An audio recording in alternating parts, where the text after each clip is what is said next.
हिंदुस्तान में corona vaccine को लेकर बड़ी खबर आई है, खुशखबरी सामने आई है। जी हां, दिसंबर के आखिर तक वैक्सीन आ सकती है। ये बात एम्स के डायरेक्टर रणदीप गुलेरिया ने कही है। इस महीने के या फिर अगले महीने यानी जनवरी 2021 तक इमरजेंसी इस्तेमाल की मंजूरी कोरोना वैक्सीन को दी जा सकती है। ये संभावना जताई है एम्स के डायरेक्टर रणदीप गुलेरिया ने, जिन्होंने कहा है कि हिंदुस्तान में भी कई वैक्सीन फाइनल ट्रायल स्टेज में हैं, यानी बहुत जल्द कोरोना की वैक्सीन आप लोगों को मिल सकती है। जिन लोगों को जरूरत है उनको मिल सकती है। कोरोना के कहर को किस तरीके से कम करना है, इस लिहाज से ये खबर बेहद महत्वपूर्ण, क्योंकि पिछले 11 महीने से लगातार देश ही नहीं बल्कि पूरी दुनिया में इंतजार हो रहा था कोरोना की वैक्सीन को लेकर, और अब जो खबर सामने आ रही है हिंदुस्तान के लिहाज से वो बेहद खुशखबरी देने वाली खबर है। क्या कुछ कहा डॉक्टर रणदीप गुलेरिया ने, सुनिए जरा। So this is great news that one vaccine finally has been approved, and in such a short span of time, within 1 year. This is a big boost to all the vaccine manufacturers that the vaccine are being now approved and have a good chance of being available. In India, we have now vaccines which are in their final phase 3 trial, and both the Serum Institute of India and the Bharat Biotech vaccines are in their phase 3 trial. So we are very hopeful that by the end of this month or by early next month, we should get the emergency use authorization from the Indian regulatory authorities to start giving the vaccine to the public. And along with that, we will have our plan in place to distribute the vaccine to those who are to be given as the first priority. So I think there is now good data that the vaccines are very safe. This has been something which has been monitored very, very closely. And although the vaccine development has happened at a rapid pace, this is being done by doing things parallelly, but safety and efficacy has not been compromised at all. Also, I think we must understand that if we look at all the vaccines that have been given in phase 3 trials, the number of people who have been vaccinated are almost 70 to 80,000 or even more. So if you look at that number, then we have not had any significant serious adverse effect as far as the vaccine is concerned, and therefore I think there is a lot of encouraging data that at least in the short term the vaccine is very safe. Long-term follow-up will happen over the next few months to years, and then we will be more comfortable in terms of long-term safety. The vaccine will make a huge difference for the pandemic for two reasons. One is it will help to bring down the mortality. So once we are able to vaccinate the high-risk groups and the elderly, I'm sure that they will be protected and the chance of the mortality will come down. Also, by vaccinating a sufficiently large number of people, we will be able to break the chain of transmission from one person to the other. And if we are able to do that, then the number of cases will come down and we will have a decline, a significant decline in the pandemic. And that will allow us to come back to a near normal situation. तो आप सुन रहे थे AIIMS के director doctor Randeep Guleria को, जिन्होंने तफसील से बताया कि किस तरीके से आने वाले वक्त में कोरोना के मोर्चे पर अच्छी खबर आने जा रही है। रणदीप गुलेरिया ने वैक्सीन पर खुलकर पूरी जानकारी दी है। हम वैक्सीन को लेकर अपने खास मेहमानों से भी बात करेंगे। हमारे साथ डॉक्टर्स जुड़ रहे हैं, एक टीम जुड़ रही है एक्सपर्ट्स की, उनसे भी तमाम पहलुओं को समझने की कोशिश करेंगे। लेकिन आपको पहले बता दें कि डॉक्टर रणदीप गुलेरिया ने क्या कुछ कहा है। उन्होंने कहा है कि शुरुआत में सबके लिए वैक्सीन मुमकिन नहीं हो पाएगी, प्राथमिकता तय करनी होगी। बुजुर्ग, बीमार और फ्रंटलाइन वर्कर्स को पहले वैक्सीन मिलनी चाहिए। वैक्सीन को लेकर युद्ध स्तर पर काम हो रहा है, ये बात रणदीप गुलेरिया ने कही है, जो अब तक खुद ही ये बताते रहे थे कि हिंदुस्तान में कोरोना वैक्सीन के लिए लोगों को इंतजार करना पड़ेगा। और क्या कुछ कहा है रणदीप गुलेरिया ने, सुनिए जरा। So whenever we're going to start vaccinating, obviously in the beginning vaccine will not be available in sufficient doses to give to everyone. So we will have to make a priority list.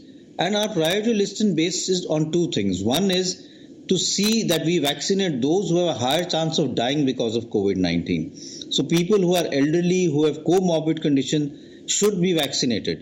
Secondly, those who are the frontline workers, doctors, nurses, the ASHA workers, the police people, the CRPF, who are working in COVID areas for so many months and have a high risk of getting COVID because of the work that they're doing, to protect them and they need to be vaccinated first. So a priority list will be made, and based on the number of doses that is available, the people will be vaccinated based on the priority list. And then gradually we will try and vaccinate more and more people so that the mortality is less and we have enough people vaccinated so that the chain of transmission of the virus is broken and therefore the cases dramatically come down. तो doctor Guleria ने corona की vaccine को लेकर और क्या कुछ कहा ये भी हम आपको बताएंगे तफसील से, लेकिन इस वक्त हमारे साथ डॉक्टर स्वाति माहेश्वरी जुड़ी हुई हैं। डॉक्टर स्वाति, जो बात यहां पर डॉक्टर रणदीप गुलेरिया कह रहे हैं इसका बहुत कुछ मतलब है, क्योंकि अब तक हिंदुस्तान में मार्च 2022 तक का इंतजार करने के लिए कहा जा रहा था हर किसी के लिए कोरोना वैक्सीन के मोर्चे पर। बिल्कुल ठीक कहा आपने, लेकिन देखिए सीरम इंस्टीट्यूट ऑफ पुणे पहले भी ये बात बोल चुका था कि हम दिसंबर के अंत तक वैक्सीन को लाने का पूरा प्रयास कर रहे हैं, और उन्होंने ये भी बोला था कि हम दिसंबर में इमरजेंसी अप्रूवल के लिए सरकार को अपनी तरफ से ड्राफ्ट भेज देंगे। ऐसे में अभी क्योंकि एस्ट्राजेनेका की जो वैक्सीन है उसके ऊपर एक विवाद खड़ा हुआ, क्योंकि 2 डोजेज में अलग अलग हाफ डोज और फुल डोज में जो ट्रायल के वॉलंटियर्स थे उनको वैक्सीन लगी, और देखा गया कि जिनको हाफ डोज में लगी उनमें ज्यादा अच्छा रिस्पॉन्स आया, 90% रिस्पॉन्स में आया, और फुल डोज में केवल 62% रिस्पॉन्स आया। ऐसे में कंपनी को ये बोलना पड़ा कि वो दोबारा से एक छोटा सा ग्लोबल ट्रायल करेंगे, जो कि उन्हें उम्मीद है कि वो बहुत जल्दी पूरा कर लेंगे। इसी वजह से ये वैक्सीन थोड़ी सी डिले हो गई, वरना ये वैक्सीन का देखिए पहले भी बात हो रही थी कि क्रिसमस पे ब्रिटेन में ये वैक्सीन लगनी शुरू हो जाएगी। अभी आप जानते ही हैं कि ब्रिटेन में उन्होंने फाइजर की वैक्सीन को अप्रूवल दिया, लेकिन वो एस्ट्राजेनेका को पहले देने की पूरी तैयारी में थे, लेकिन इस वजह से एस्ट्राजेनेका की वैक्सीन थोड़ा पीछे चली गई। अब वही इसका ट्रायल भारत ठीक है, लेकिन अभी भी जो बात यहाँ पर डॉक्टर स्वाति, डॉक्टर गुलेरिया कह रहे हैं उसका मतलब यही है कि जो इस बार का क्रिसमस है या इस बार की जो न्यू ईयर पार्टी है हिंदुस्तानियों की, वो भी कम से कम एक उम्मीद वाली हो सकती है, क्योंकि यहाँ पर वैक्सीन की उम्मीद नजर आती है। लेकिन वैक्सीन दी कैसे जाएगी, कुल कितनी डोज होंगी, इसको लेकर भी हो सकता है कि दर्शकों के जहन में कुछ सवाल हो, तो रणदीप गुलेरिया ने उसको लेकर भी साफ तरीके से चीजों को समझाया। उन्होंने कहा कि कोरोना वैक्सीन की 2 डोज दी जाएंगी। ये बात रणदीप गुलेरिया ने कही है। उन्होंने कहा कि बूस्टर डोज देने के बाद शरीर में अच्छी तादाद में एंटीबॉडी बनेगी, वैक्सीन का असर कई महीनों तक रहेगा। उन्होंने आगे कहा कि हमें देखना होगा कि वैक्सीन से किस तरह से इम्यूनिटी बनती है, इस पर नजर रखी जाएगी। क्या कुछ कहा इस मोर्चे पर डॉक्टर गुलेरिया ने, ये भी सुन लीजिए। You will need a few weeks because there are 2 doses. So once the booster dose is given, the vaccine will give within a few days good amount of antibody production and will start giving protection to the individual. And this will last for many months, hopefully for a year or more. And therefore, this will give you protection at least for a significant time. Hopefully, by that time, the cases will have come down, and therefore the chain of the numbers will be less, and we will not need to therefore worry too much.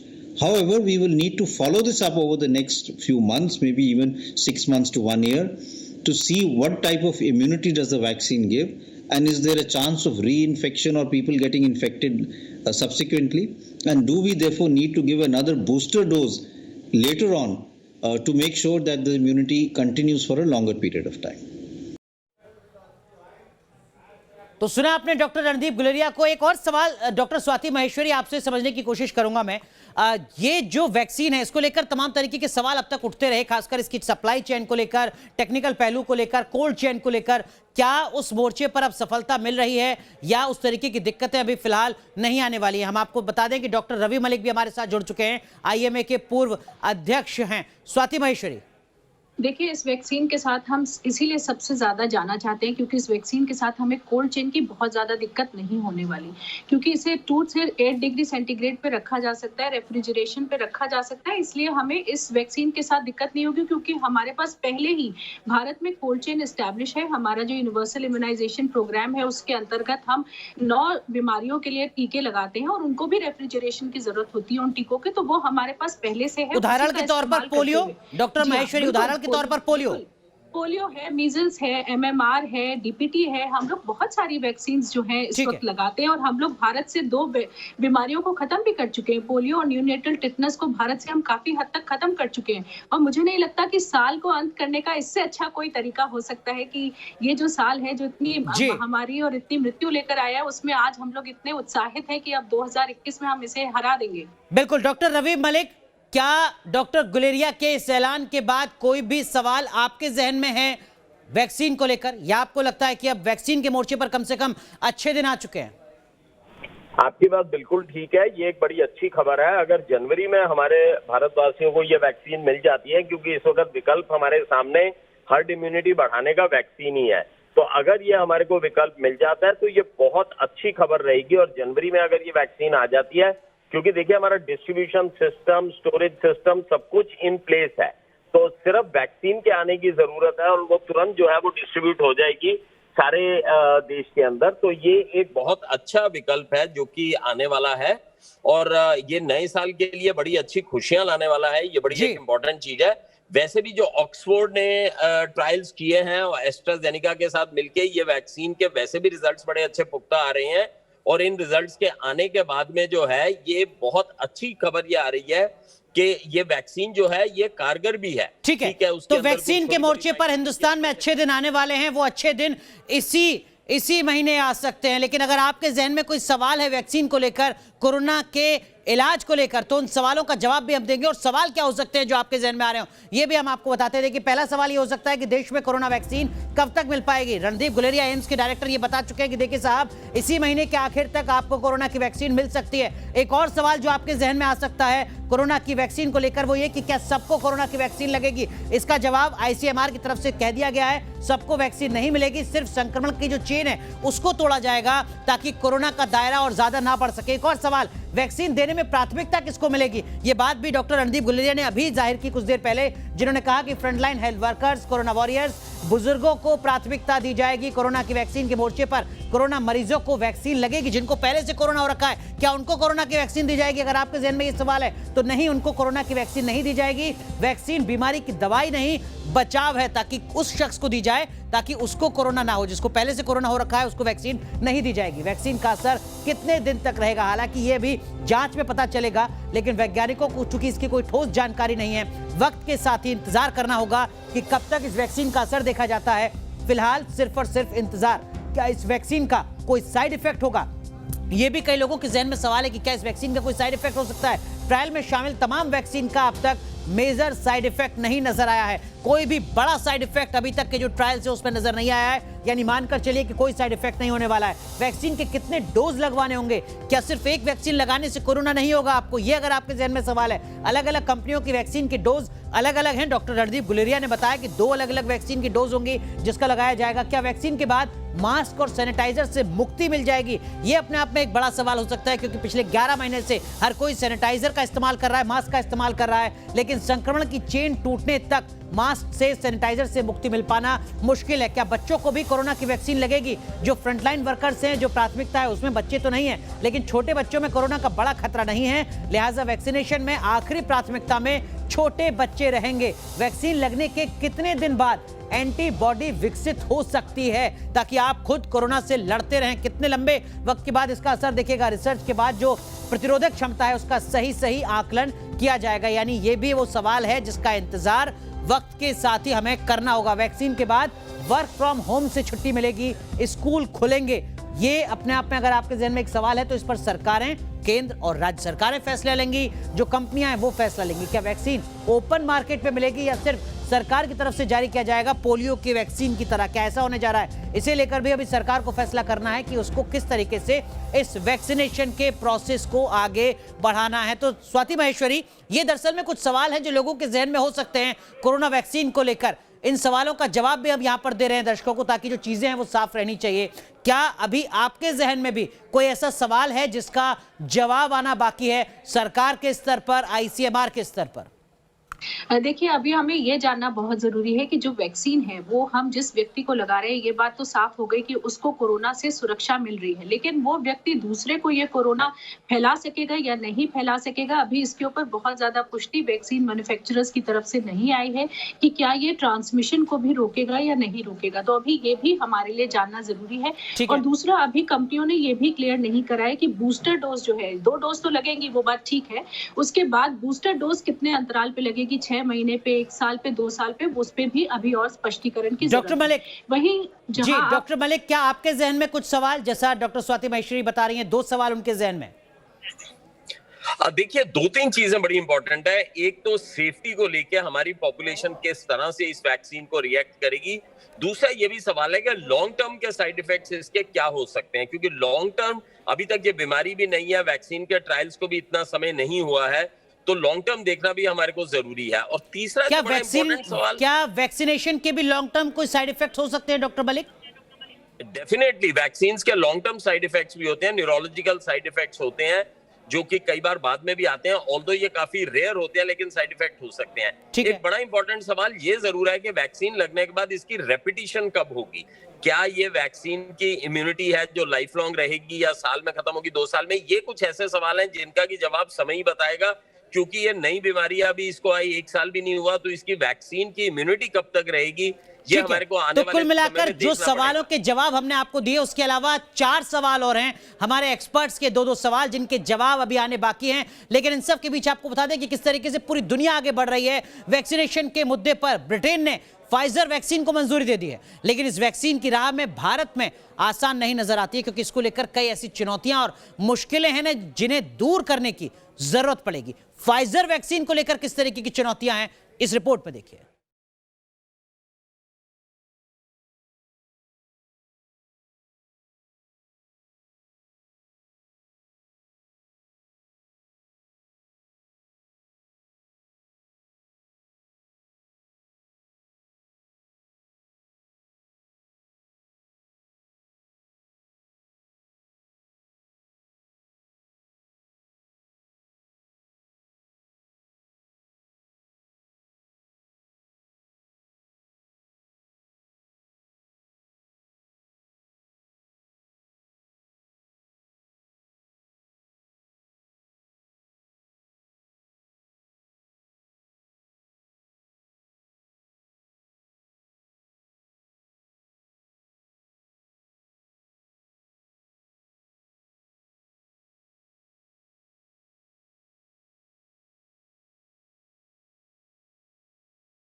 मेरा ये कहना है कि Pfizer ने भी अपने phase 3 trial completion के बाद ये बताया कि इसमें 95% एफिकेसी है, बट फाइजर के वैक्सीन में प्रॉब्लम ये है कि स्टोरेज की प्रॉब्लम है। उसमें -70 डिग्री टेम्परेचर रिक्वायर्ड है स्टोरेज के लिए और लिमिटेड सेल्फ लाइफ है, 48 घंटे की सेल्फ लाइफ है।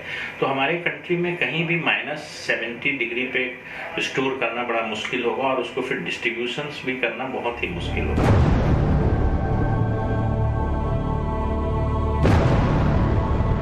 अब पहली दिक्कत को समझाते हैं। फाइजर की वैक्सीन को -70 डिग्री में रखना होगा। -70 डिग्री में वैक्सीन पैकिंग तक रखनी होगी। उसके आगे का काम -18 में हो सकता है।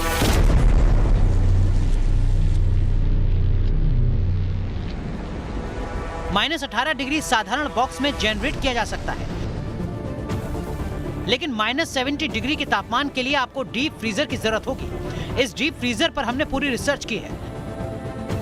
ये ऐसी रिसर्च है जिसे आप भी कर सकते हैं। गूगल पर जाकर डीप फ्रीजर टाइप करें, बाईं तरफ गूगल नतीजे दिखा रहा है। देखिए कीमत 3,50,000 रुपए है। डीप फ्रीजर बनाने वाली कंपनी दिल्ली की है, ऑफिस विकास मार्ग पर।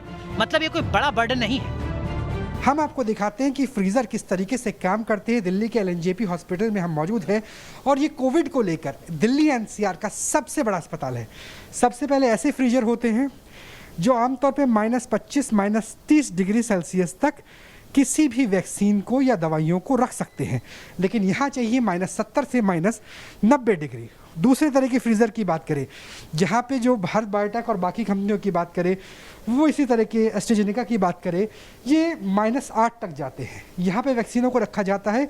ये दूसरी तरह के फ्रीज़र है, लेकिन फाइज़र की बात करें वहाँ -70 डिग्री चाहिए।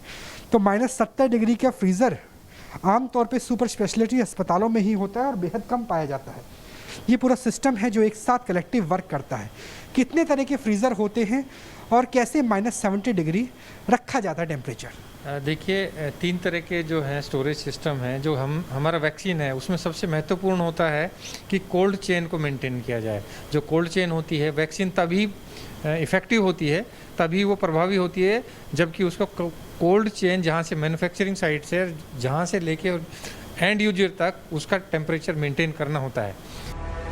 अब सवाल यह है कि देश में पहले से कितने डीप फ्रीजर मौजूद हैं? इसका जवाब जरा समझना होगा। देश में कुल अस्पताल 1,05,416 है। इसमें 35,416 सरकारी अस्पताल हैं, जिसमें सेना, रेलवे के हॉस्पिटल भी शामिल हैं। करीब 70,000 प्राइवेट अस्पताल हैं। कुल अस्पताल में सिर्फ 20% स्पेशलिटी वाले अस्पताल हैं। अभी तक करीब 7% अस्पताल सुपर स्पेशलिटी कैटेगरी में है। मतलब अगर देश में 7% भी सुपर स्पेशलिटी अस्पताल हैं और उनमें 10% अस्पतालों में भी डीप फ्रीजर की फैसिलिटी है, तो ऐसी वैक्सीन जो -70 डिग्री में रखी जाती है, उसे रखने में बड़ी समस्या नहीं होने वाली है। देश की आबादी है 130 करोड़। सबको वैक्सीन फिलहाल देने का प्लान नहीं, ये सरकार ने साफ कर दिया है। सिर्फ कोरोना की चेन तोड़ने के लिए जितनी वैक्सीन की जरूरत होगी उतनी ही फिलहाल दी जाएगी। ये आंकड़ा कितना होगा ये भी फिलहाल तय नहीं, लेकिन करीब शुरुआत में इतने लोगों को वैक्सीन देनी होगी। अगर फाइजर की वैक्सीन दी जाती है तो इसके लिए कम से कम देश के 9 बड़े शहरों में वैक्सीनेशन करना होगा, जिसके लिए इंडस्ट्रियल डीप फ्रीजर की जरूरत होगी। ये कोई बड़ी बात नहीं है। यहाँ हम सिर्फ 9 बड़े शहरों की बात इसलिए कर रहे हैं क्योंकि देश में ये शहर ही कोरोना के एपिसेंटर है।